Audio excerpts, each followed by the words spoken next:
Hello everybody and welcome to day 3 of a little mini video series I've entitled New Year, Neo You, Ignite Your Inner Neo. So whilst this is not going to resonate with everyone, I hope to really get a good message across here about the sheer power of the human body to heal itself of just about anything. So much can be done in terms of healing the body when we step away from the mainstream way of doing things. For 6 years I've been helping people myself reverse all kinds of illness and dis-ease, which a lot of people think is incurable or even a genetic dis-ease. And I've done this without any medical training. I also interview people who reverse incurable illnesses according to Western medicine. Got to stop doing that. Can't stop. People have reported how they've reversed an incurable illness, and the way they've done it is by turning their backs on the mainstream way of doing things. And by mainstream, I'm talking about the conventional medical route, taking drugs or surgery, or reading newspapers, or taking note or paying attention to the TV, doing something very, very different. I don't even like calling it alternative health. Can't stop. I don't like calling it alternative health. I call it healing. There's no such thing, in my view, of alternative health. There is health or there is medication. And today I want to talk to you about how medication came about. But I'm not actually going to personally talk about it. Rather than me just kind of lecturing, I thought I'd share with you an interview I did with a doctor about, at the beginning of last year, a doctor who co-wrote a book with me among 30-odd other authors. It was called Ignite Your Health and Wellness, and she went really deep into the history of the modern medical industry, as did I. I just thought we've got to talk about this and get this word out there. What she discusses is a piece of history that literally changed the entire medical landscape as we know it today. Something massive happened in 1910 which changed the course curriculum taught to doctors for 110 years, and it's still in place today, which is significant. It went from medicine, we used to have medicine, lots of natural approaches to medicine, naturopathic doctors, homeopathic doctors, chiropractors, various eclectic herbal type medicines, and slowly that was changed to medication, which is more about masking symptoms, not healing the body. So medicine helps the body to heal, medication masks symptoms, and it often allows the root cause to worsen unnoticed, and they often cause more harm. These drugs often cause more harm, which is why this leads to a problem down the road when people take more and more medications, because they're getting sicker and sicker because the root cause has been ignored and the drugs themselves are causing more illness. They actually cause harm to the very organ we want to heal sometimes. So this significant event in history that happened in 1910, I'm going to let Dr. Caterina Amadora explain to you what happened, and so you can hear it from the horse's mouth, so to speak. This, by the way, was the second biggest aha moment I've had in my entire career. I mean, it's not that long, it's about 8 years in health and wellness. But the first aha moment I had was finding out that chronic inflammation is the underlying cause of almost every chronic symptom or chronic illness as we know them as. And when you get rid of chronic inflammation, you can become free from all of these different illnesses. That's what I focus on. And I just couldn't get my head around why every doctor wasn't screaming this from the rooftop. I thought this is so interesting and it seems so simple to me. Why isn't everyone talking about how to get chronic inflammation out of the body, which is basically a form of toxicity. It's like a level of toxicity. So the immune system's on overdrive, which is what I explained in yesterday's video. So go back and watch that if you haven't seen that.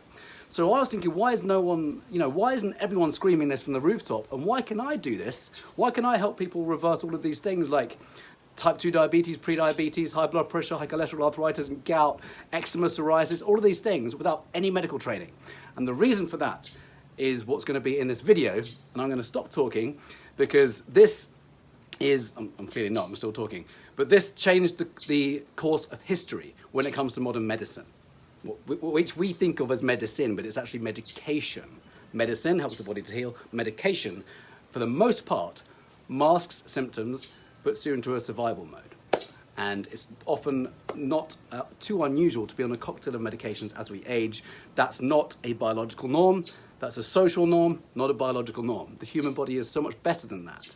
We don't get sick because of a pharmaceutical drug deficiency.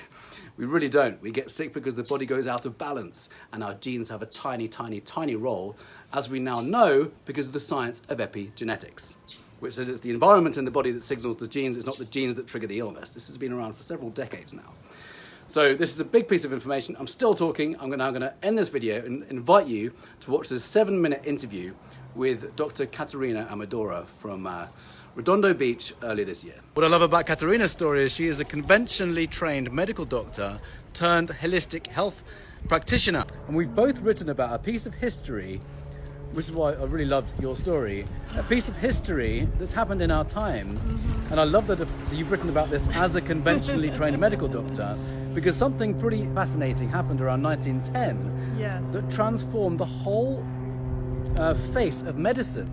It changed the whole landscape of medicine away from medicine that used to help the body to heal. That's the true definition of medicine. It helps the body to heal.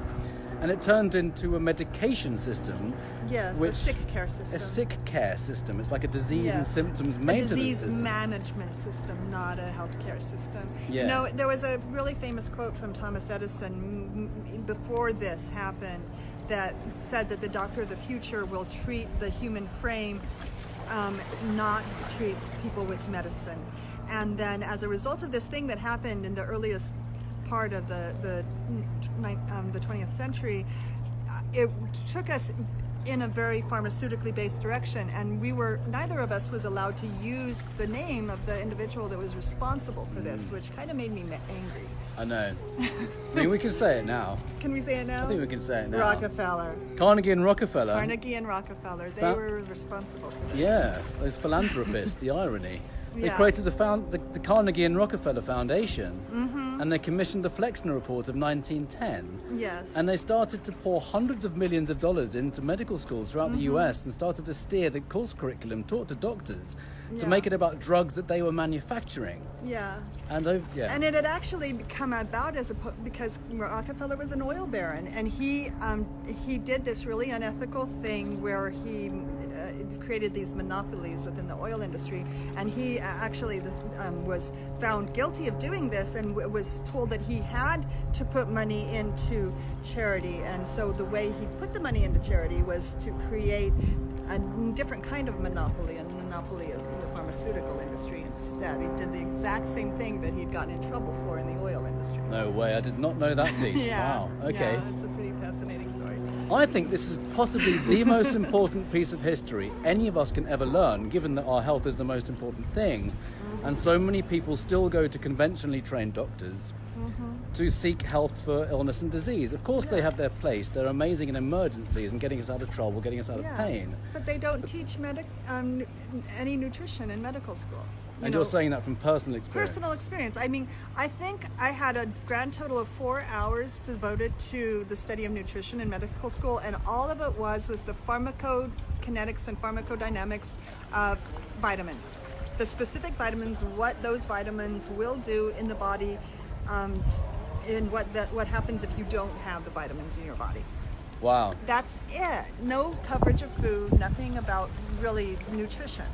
Yeah, a friend of mine went through the course, and he actually showed me what he called the medical Bible, which is about that thick. And I swear it was 4 pages of nutrition. He actually showed me this. It's mad.